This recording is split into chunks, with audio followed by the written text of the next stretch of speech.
Today, the mighty Wrong Fu is going to get a little upgrade. I managed to acquire a very big linear bearing. And I also have a piece of Thompson rail.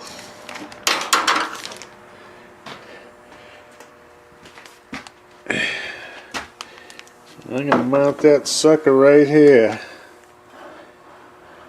Maybe right there. What that's going to do is fix this stupid round column from turning when I'm jacking this head up and down. Don't get me wrong.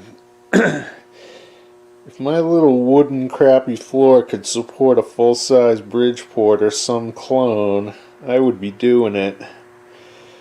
But I can't do anything about this floor because it's joist, it's wood, it's old. Underneath it is a crawl space with dirt.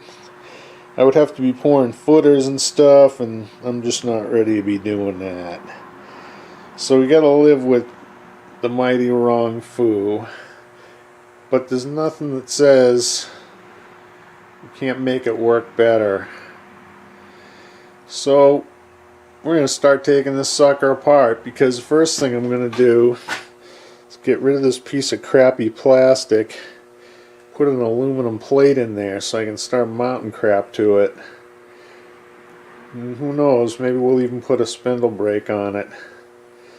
So that's the plan. I'm not gonna have the camera on while I'm trying to figure out how to take this thing apart, but as we get into the fab, I'm gonna have some little pieces. I got some stuff here. Those are the things that are gonna support the shaft and tie to the column. Here's a little top-down picture of where the shaft's gonna go in relation to the pulleys and stuff. So yeah, new project.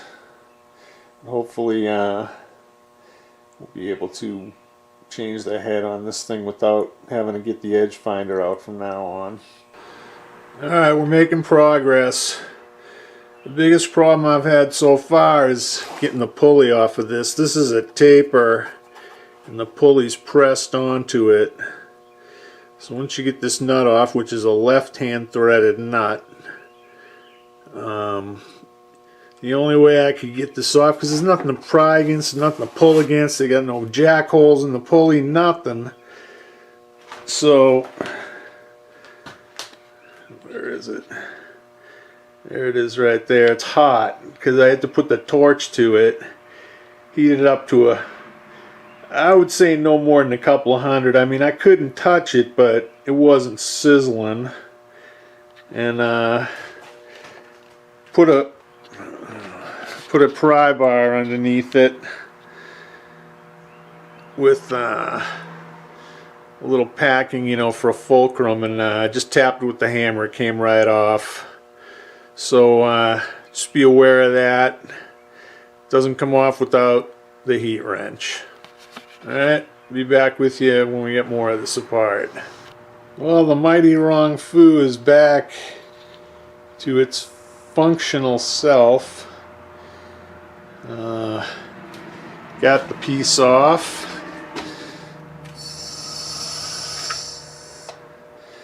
So now we gotta I got this piece of aluminum tooling plate here. I'm gonna transfer this outline of this plus some extra added bump outs, and then we'll stick it back on the mill and bore these big ass holes in it, do some other things, and take the mill back apart again and put that plate on there, and then we'll be able to mount up the bearing and some other stuff. So that's the plan.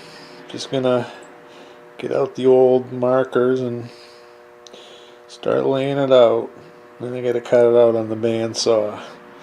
That's not going to be fun because this thing is a big ass piece, and this is some kind of brutal ass alloy. I don't know what it is, but it's hard and it's heavy. It's not 6061. It's 3/8 of an inch thick, which will be plenty for what I need. But yeah, I don't know what it is. It was a piece of scrap I got out of a dumpster, and yeah, it's some kind of tempered that stuff. It's kind of brutal to cut, so that's going to be a chore. Might actually have to get the Sawzall out for it. I don't know. We'll see. Anyways, onward and upward. Well, here's what I got. Since the old thing had all the correct placement for everything, I just traced it. So all I gotta do is cut out everything that isn't a plate. Yeah, I'm gonna add a little bump out over here too to get the bearing in place. Better mounting hole for it. So yep, bandsaw time. Oof. Okay, layout's complete. It's pretty accurate, even though I had to fudge some stuff. Finding the center location of that one was kind of trial and error. Basically, I matched it up to the way the belts are. And I figure it's close enough because I really don't have to do anything except avoid the area over here with the shaft. So, you know, if this is off by, you know, 1/4 of an inch, who cares? So that's where the bearing's going to go. There's, you know, the motor, the column, the spindle, the idler. So, you gotta cut it out. Well, there it is. After about 45 minutes of judicious sawing, and there's the wreckage pile. I got it done. So, just set it up on the mill and start boring some holes. Alright, I got the outside of the plate pretty much done. I didn't machine it, I sanded it. You know, it's a cover, right? And none of this is real precise either. I mean, what I did when I laid these holes out was I just center punched them. And then to line it up, I'm just putting, where is that thing? Putting that in the collet, you know, find the center. And you know, it'll be good. So let's bore some holes. Oh yeah, this is what I used to start this thing off. I think it's a 3 1/4 inch. It's for doorknobs and stuff. I ran it at like 150 RPM. You got to clear the chips out of it because there's not much, you know, there's no place for them to go. So you gotta clear it out. You know, plunge it in, clear it out. It took a long time, and you got to spray the heck out of it with some kind of lube. But it made it through. You know, 150 RPM. Thing's still sharp as blazes, so I'll be able to do the rest of these holes. But this is the biggest thing I got. So now we're talking boring bar. So here we go.